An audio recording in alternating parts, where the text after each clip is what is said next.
ಎಲ್ಲರಿಗೂ ನಮಸ್ಕಾರ. ನಮ್ಮ ಪುರಾಣ ಜ್ಞಾನ ಯೂಟ್ಯೂಬ್ ಚಾನೆಲ್ಗೆ ನಿಮ್ಮೆಲ್ಲರಿಗೂ ಸ್ವಾಗತ. ಸ್ನೇಹಿತರೆ, ಕನಸಿನಲ್ಲಿ ರಸ್ತೆ ಕಾಣುವುದು ಸಾಮಾನ್ಯವಾದ ಕನಸಲ್ಲ. ರಸ್ತೆ ಎಂದರೆ ನಮ್ಮ ಜೀವನದ ಪಯಣ, ನಿರ್ಧಾರಗಳು ಮತ್ತು ಭವಿಷ್ಯದ ದಾರಿಯನ್ನು ಸೂಚಿಸುತ್ತದೆ. ಕನಸಿನಲ್ಲಿ ರಸ್ತೆ ಹೇಗೆ ಕಾಣಿಸಿತು ಎಂಬುದರ ಮೇಲೆ ಅದರ ಅರ್ಥ ಬದಲಾಗುತ್ತದೆ. ಕನಸಿನಲ್ಲಿ ನೇರವಾದ ಸ್ವಚ್ಛವಾದ ರಸ್ತೆಯನ್ನು ನೀವು ಕಂಡರೆ ಇದು ಅತ್ಯಂತ ಶುಭವಾದ ಕನಸು.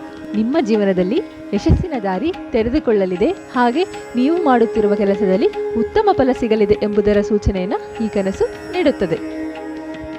ಕನಸಿನಲ್ಲಿ ಉದ್ದವಾದ ರಸ್ತೆಯನ್ನು ಕಂಡರೆ ಇದು ನಿಮ್ಮ ಗುರಿ ತಲುಪಲು ಇನ್ನೂ ಸ್ವಲ್ಪ ಸಮಯ ಬೇಕಾಗಬಹುದು, ಆದರೆ ನೀವು ತಾಳ್ಮೆಯಿಂದ ಮುಂದುವರಿದರೆ ಯಶಸ್ಸು ಕೂಡ ನಿಮಗೆ ಸಿಗಲಿದೆ ಎಂಬುದರ ಸೂಚನೆಯನ್ನು ಈ ಕನಸು ಕೊಡುತ್ತದೆ.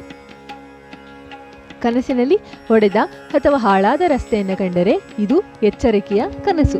ಜೀವನದಲ್ಲಿ ಕೆಲವು ಅಡೆತಡೆಗಳು ಬರಲಿವೆ, ಆದರೆ ನೀವು ಯಾವುದೇ ನಿರ್ಧಾರವನ್ನು ಆತುರದಲ್ಲಿ ತೆಗೆದುಕೊಳ್ಳಬೇಡಿ ಎಂಬುದರ ಸೂಚನೆಯನ್ನು ಈ ಕನಸು ನೀಡುತ್ತದೆ. ಹಾಗೆಯೇ ಕನಸಿನಲ್ಲಿ ರಸ್ತೆಯಲ್ಲಿ ನೀವು ಒಬ್ಬರೇ ನಡೆಯುತ್ತಿರುವಂತೆ ಕಂಡರೆ ನೀವು ನಿಮ್ಮ ಜೀವನದ ಮಹತ್ವದ ನಿರ್ಧಾರವನ್ನು ಸ್ವತಃ ತೆಗೆದುಕೊಳ್ಳುವ ಸಮಯ ಹತ್ತಿರ ಬಂದಿದೆ ಎಂಬುದರ ಸೂಚನೆಯನ್ನು ಈ ಕನಸು ನೀಡುತ್ತದೆ.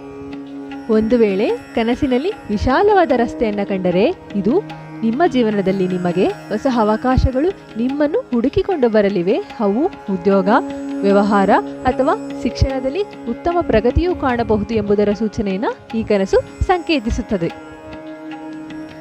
ಕನಸಿನಲ್ಲಿ ಕತ್ತಲೆಯಾದ ರಸ್ತೆಯನ್ನು ಕಂಡರೆ ಇದು ಸ್ವಲ್ಪ ಗೊಂದಲ ಅಥವಾ ಅಶಾಂತಿಯು ಎದುರಾಗಬಹುದು ಎಂಬುದರ ಸೂಚನೆಯನ್ನು ನೀಡುತ್ತದೆ. ಆದರೆ ನೀವು ಆತ್ಮವಿಶ್ವಾಸ ಕಳೆದುಕೊಳ್ಳದೆ ಮುಂದುವರಿದರೆ ಸಮಸ್ಯೆಗಳು ಕೂಡ ದೂರವಾಗಲಿದೆ ಎಂಬುದರ ಸೂಚನೆಯನ್ನು ಈ ಕನಸು ಕೊಡುತ್ತದೆ.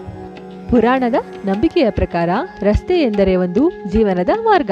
ಒಳ್ಳೆಯ ರಸ್ತೆ ಕಂಡರೆ ಶುಭ ಫಲ, ಹಾಗೆ ಹಾಳಾದ ರಸ್ತೆ ಕಂಡರೆ ಜಾಗರೂಕತೆಯಿಂದ ನೀವು ಮುಂದುವರಿಯಬೇಕು ಎಂಬುದರ ಸಂದೇಶವನ್ನು ಇಂತಹ ಕನಸುಗಳು ಕೊಡುತ್ತವೆ. ವಿಡಿಯೋ ಇಷ್ಟವಾದರೆ ಲೈಕ್ ಮಾಡಿ, ಶೇರ್ ಮಾಡಿ, ಹಾಗೂ ನಿಮ್ಮ ಕನಸಿನ ಅನುಭವವನ್ನು ಕಮೆಂಟ್ ಮೂಲಕ ನಮಗೆ ತಿಳಿಸಿ. ಇಂತಹ ಕನಸುಗಳ ನಿಜವಾದ ಅರ್ಥ, ಪುರಾಣದ ರಹಸ್ಯಗಳು ಹಾಗೂ ಆಧ್ಯಾತ್ಮಿಕ ಮಾಹಿತಿಗಾಗಿ ನಮ್ಮ ಪುರಾಣ ಜ್ಞಾನ ಯೂಟ್ಯೂಬ್ ಚಾನಲನ್ನು ತಪ್ಪದೆ ಸಬ್ಸ್ಕ್ರೈಬ್ ಮಾಡಿ. ಧನ್ಯವಾದಗಳು. ಮತ್ತೆ ಮುಂದಿನ ವಿಡಿಯೋದಲ್ಲಿ ಭೇಟಿಯಾಗೋಣ. ನಮಸ್ಕಾರ.